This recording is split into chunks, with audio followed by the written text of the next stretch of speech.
itu ada 5 kata, semuanya itu menuju ke sabdo, sabdonya pangeran, sabdo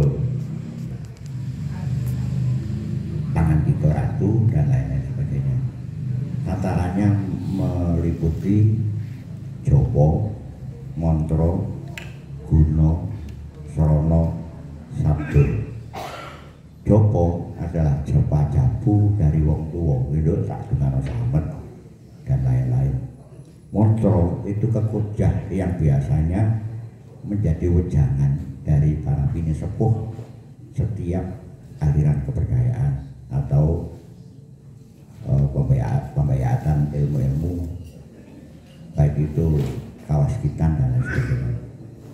Kemudian Guno ilmu pengetahuan. Untuk menuju sabdo ternyata dibutuhkan sarono. Sarono ini bisa melalui kesenian, bisa merupakan sesuatu benda. Jadi kalau lengkapnya bahwa ini ada doa yang dijabarkan lewat pecok bakal untuk mencapai kegayuhan luhur itu lebih tepat mempunyai sarono dengan wangi-wangian, karena orang berdoa itu dalam sifat suci dan wangi. Kalau berdoa itu dalam bau baker atau basi dan banyak, rasanya doa itu sendiri tidak murni, tidak tulus, tidak suci. Itulah sehingga nenek moyang kita mencontoh misalnya abad 8 ketika Sang Prabu Gajayana di dalam upacara layon entas-entas atau serada dengan sarana wangi-wangian.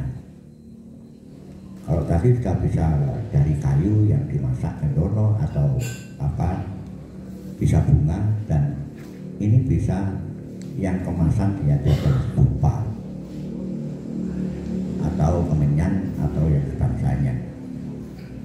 Bahkan di tanah Kalimantan itu para Pak Yai membubuk kayu-kayu cendana, kayu-kayu garu itu dibakar, tapi bukan berupa dupa.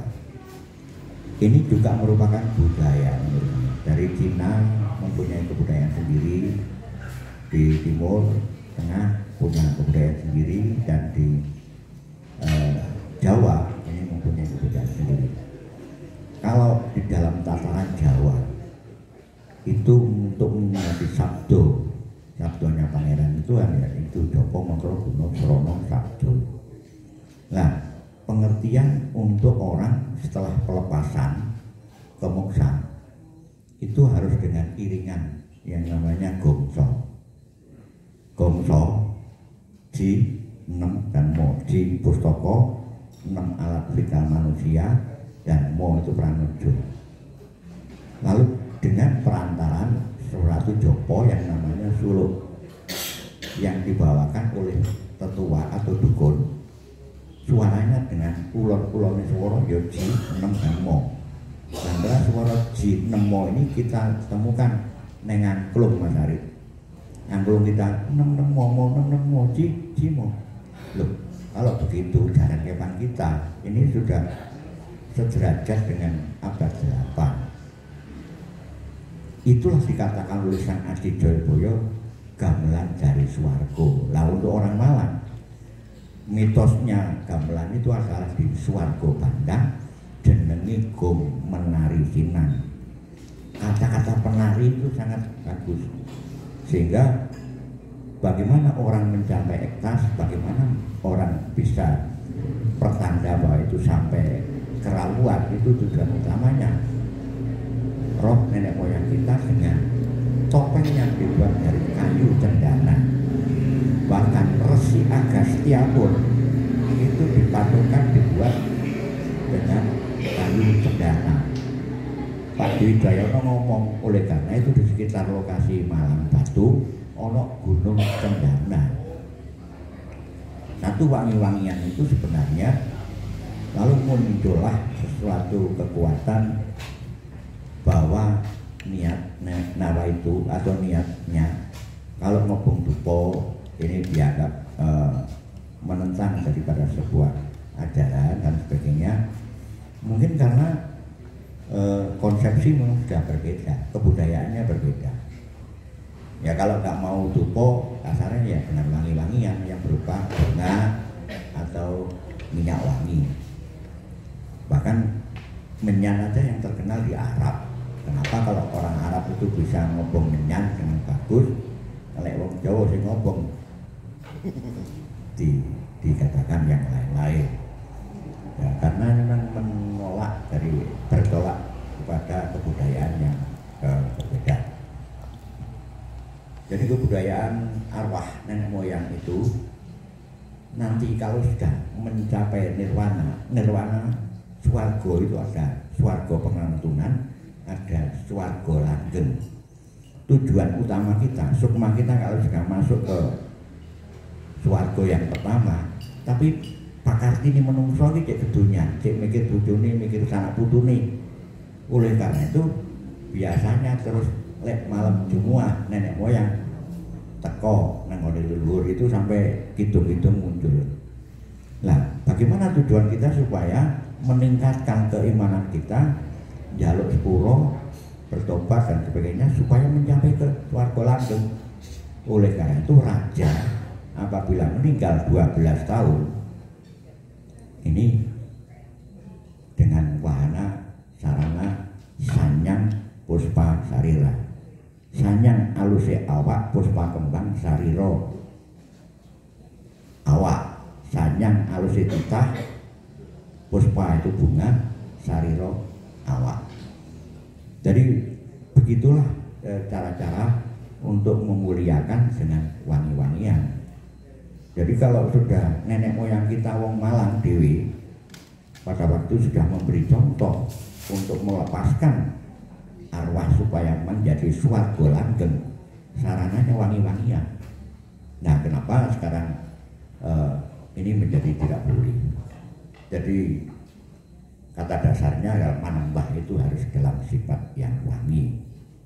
Jadi mungkin bisa budaya untuk menghormat kepada orang yang tidak mau wangi-wangian, ya orang ngomong ning ngarepe wong sing ora seneng. Kalau mereka nggak seneng ya seperti kemarin saya didatangkan ke para parikraf MCC ya, disuruh domo ono dupone ora mboten wonten. Terus sapa sing duwe wangi-wangi rek? Ibu-ibu ngeluar wangi ya iki wangi-wangi iki padha karo dupo.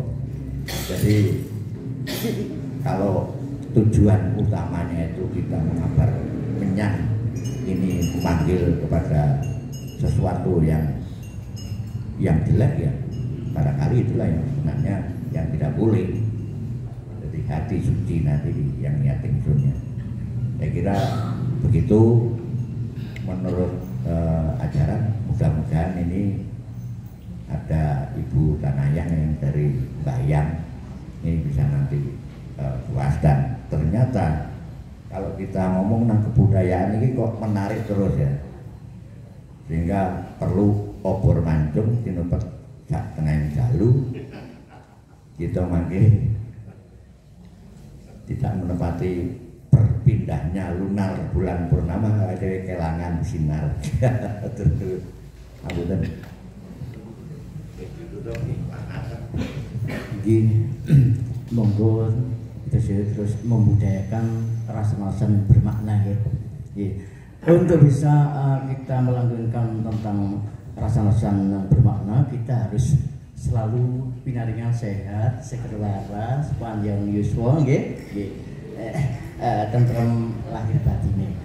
Pramila monggo ndonga sesarengan. Carane ndonga ya apa, Cak? Ayo bareng memuji ngegungno asmane Gusti. Dinambareng ati sing suci panyune cek diijabahi. Ayo bareng ndonga nyuwun nang sing kuwasa. Ayo bareng ndonga mrih tentreme nuswantara. Ayo bareng ndonga nyuwun nang sing kuwasa ayo bareng-bareng donga supaya tentrem urip ana alam donya